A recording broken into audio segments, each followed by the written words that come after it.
Hey, friend. Welcome to the Hearts Hello Show. This is a space where we stop pretending everything is fine and start telling the truth about what it actually takes to grow. Because the reality is, life will stretch you. It will challenge your mindset, test your character, and reveal the places where what you say you believe and how you actually live don't always match.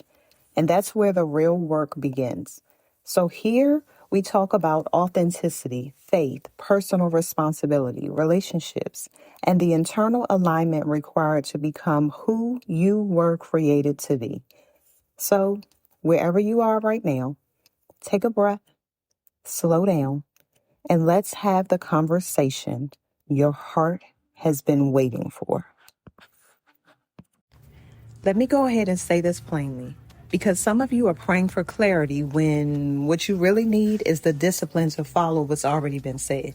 See, you don't have a knowledge problem, you have a compliance problem. And until you deal with that, nothing changes.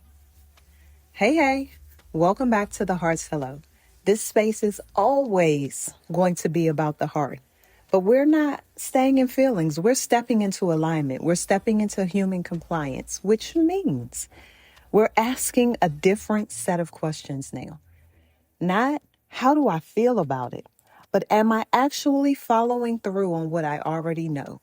And today, we're walking through what the Bible actually shows us about compliance, not as rules, but as alignment.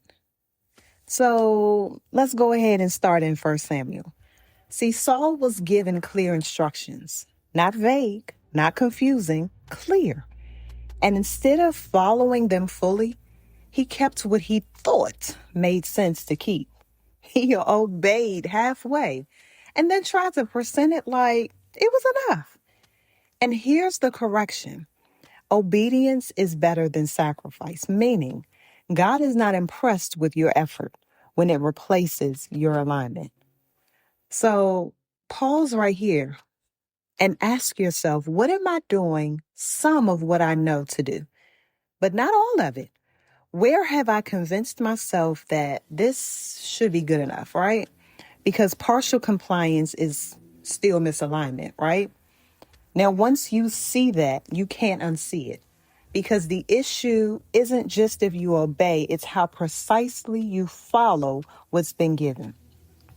We'll go ahead and step over to Genesis with Noah. See, God didn't say build something that works, build something that floats.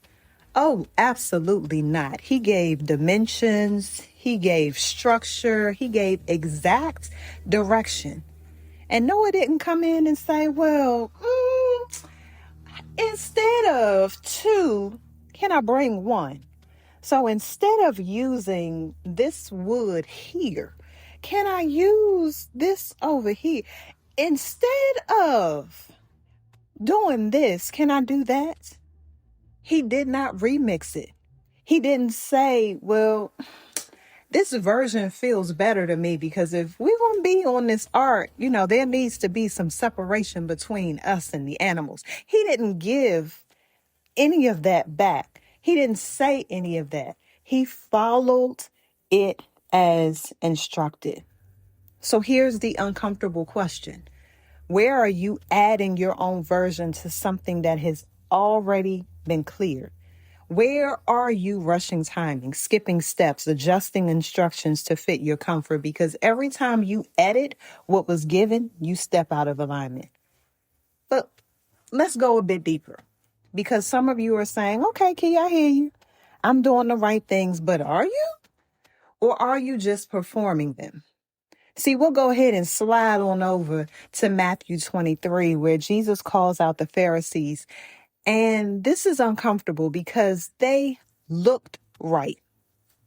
They followed the rules. They showed up correctly. But internally, there was no alignment. And he basically said, you're clean on the outside, but inside, that's a different story. So now ask yourself, am I living this or just presenting it? Do my private actions match my public alignment?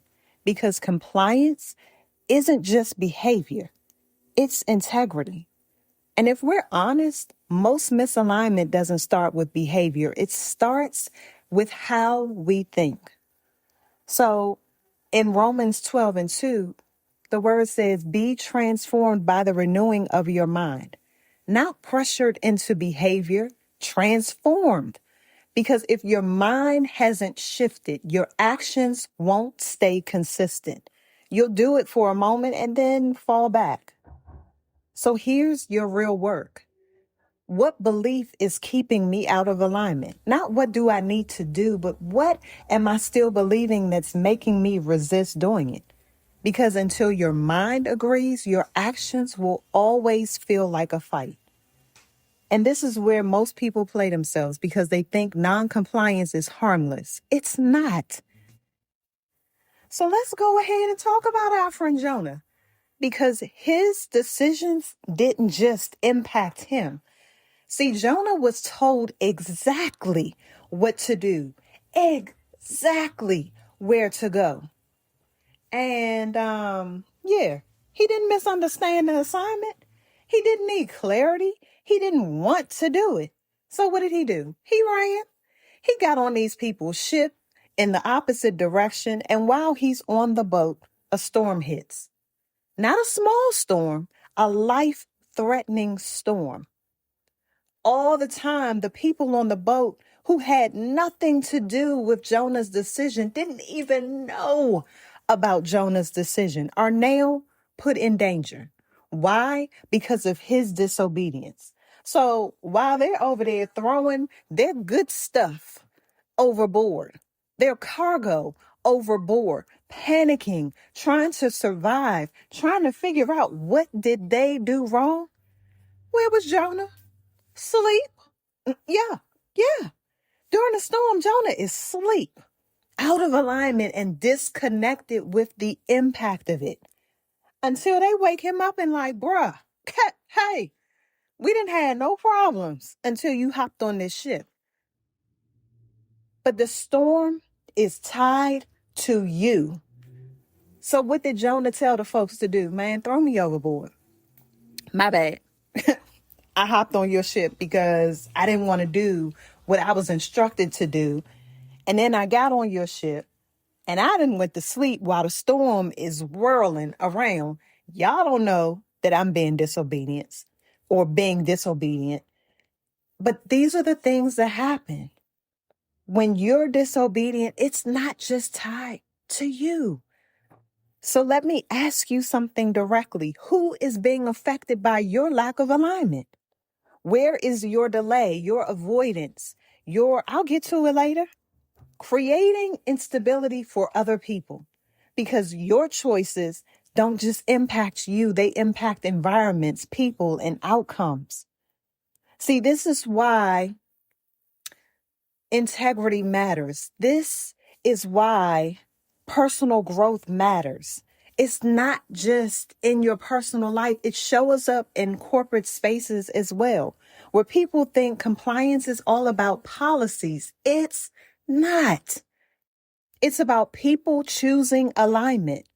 Because when one person cuts corners, it creates risk for the entire system. When a leader tolerates, oh, that's close enough. Oh, we good. That's how we've already always done it.